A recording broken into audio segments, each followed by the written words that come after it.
ગુજરાત સાહિત્ય અકાદમી ગાંધીનગર અને પાટણના શ્રીમદ ફતેસિંહરાવ સાર્વજનિક પુસ્તકાલય પાટણના સંયુક્ત ઉપક્રમે માતૃભાષા દિવસની ઉજવણી શ્રીમતી કે કન્યા વિદ્યાલય ખાતે કરવામાં આવી હતી। આ પ્રસંગે આયોજિત ભવ્ય કવિ સંમેલનમાં ગુજરાતના પ્રખ્યાત કવિ શાયરો એવા મુસાફિર પાલનપુરી, ચંદ્રેશ મકવાણા અને પિયુષ ચાવડા દ્વારા કાર્યક્રમના મહેમાન કાનજીભાઈ પટેલ, ડૉક્ટર શરદ પટેલ અને દિનેશભાઈ પ્રજાપતિની ઉપસ્થિતિમાં ગુજરાતી ભાષામાં કવિતા, ગઝલો રજૂ કરવામાં આવી હતી।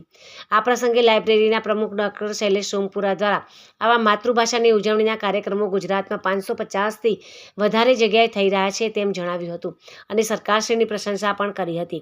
વધુમાં તેઓએ અધ્યક્ષ ભાવેશ ઝાનો સંદેશ વાંચી સૌનું હાર્દિક સ્વાગત કર્યું હતું। તેઓ આ પ્રસંગે કવિ મુસાફિર પાલનપુરીએ ગુર્જરી ભાષાનું મહત્વ સમજાવી ગુર્જરી ભાષાનું ગૌરવગાન કરતી નવીન ગઝલની રચના રજૂ કરતા જણાવ્યું હતું કે ગુજરાતી ભાષા એ સર્વે ભાષાઓને સમાવતી અને સરળ, સાંસ્કૃતિક અને વિશિષ્ટ ભાષા છે।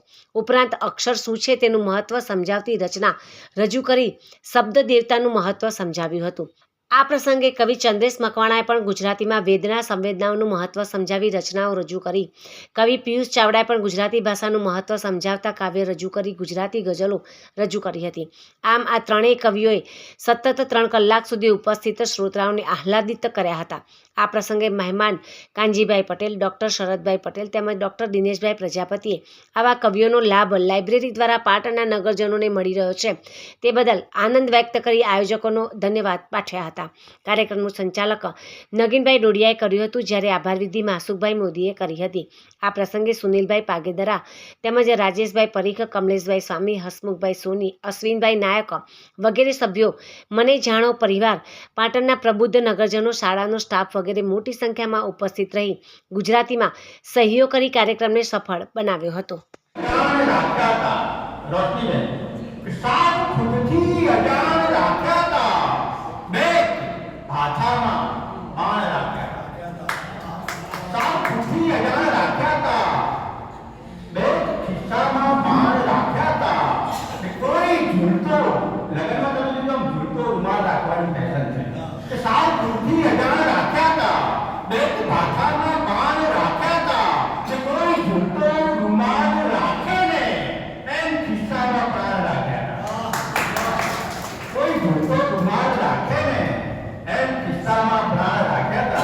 નાની ઉંમરમાં બીમારીના એક સ્તરે પહોંચો કે વૃદ્ધાવસ્થા પણ જોઈ, મૃત્યુ પણ જોઈ અને પાછું જીવન પણ જોઈ રહ્યો છું। તો કોઈ જોતો રૂમાલ